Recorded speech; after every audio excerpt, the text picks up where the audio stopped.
Hello there, adventurers. Ben. Danielle. Astro.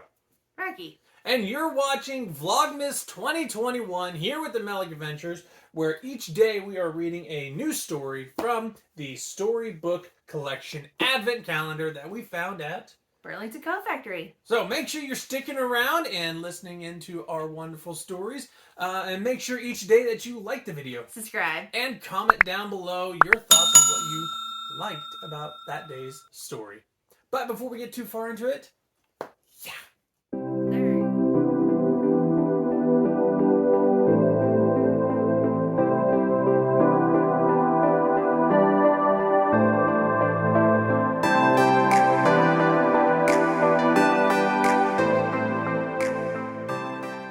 on the 6th day of Vlogmas, Melick Adventures read to me.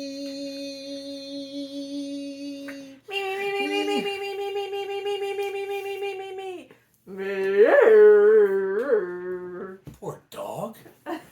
Read to me.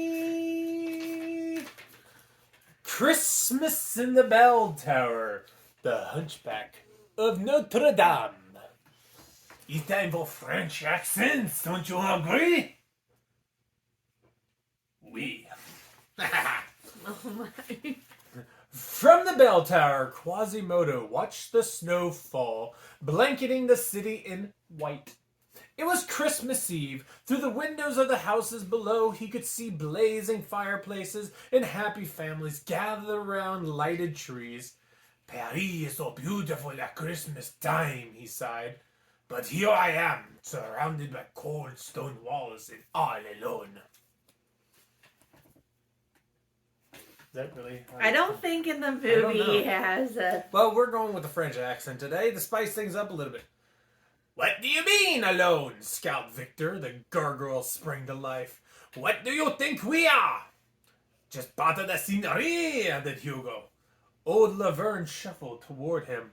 Fast it, boys. We don't count for much. Quasi's pinning for a visit from his girlfriend.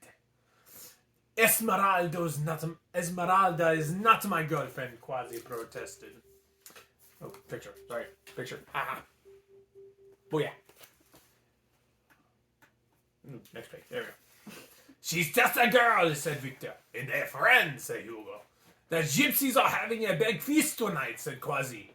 Esmeralda is probably roasting a goose. There's no reason to hope. That she'd have time to think of you, said Victor, winking at Hugo. I've lost track of whose voice is who. They're all French. They all have the same accent.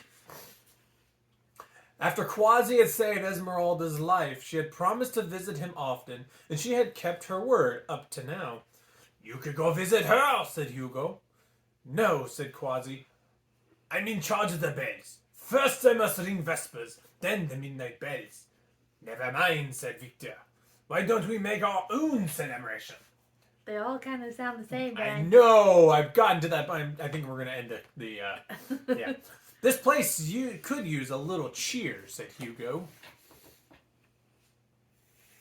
Now I'm thinking, are they really in France or are they in Spain? I don't remember. Laverne gave a loud whistle. Seconds later, a row of pigeons lined the parapet. She whispered to them, and off they flew. Within moments, they returned, carrying fir branches, holly boughs, and strands of mistletoe in their beaks. Now get to work, Quasi, said Laverne, as Quasi decked the walls. Not the walls. The walls. He felt his loneliness leave. He was part of Christmas, after all. How about some candles, said Victor. It's frightfully dim in here. Quasi went down to the cathedral and borrowed some from the large supply of altar candles.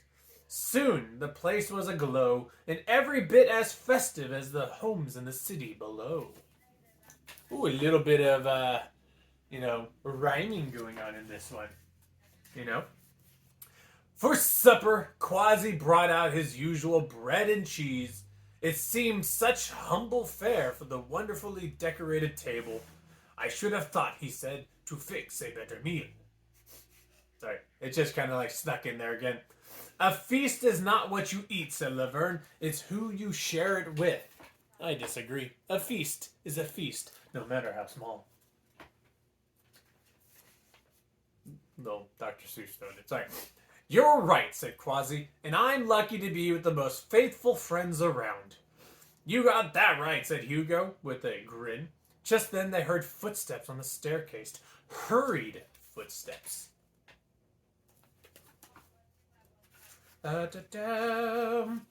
Who could it be?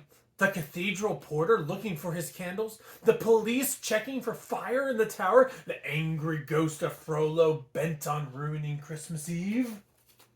Any ideas, Danielle? Who's it gonna be? Who's it gonna be? Who's it gonna be? Maggie? Who's it gonna be? You woke up Rocky! The door burst open. Quasi gasped. Esmeralda! Merry Christmas, she cried. In her outstretched arms, she held a big platter of roasted goose. She was followed by Jala and the band of gypsies.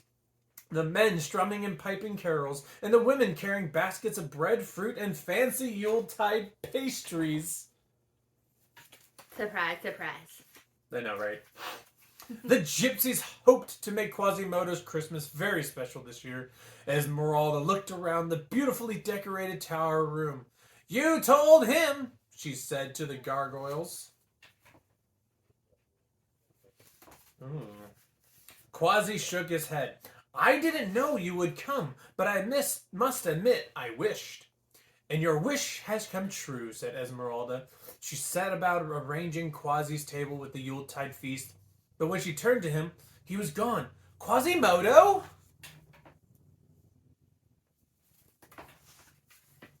Then she heard the Vesper bells ringing in Christmas Eve.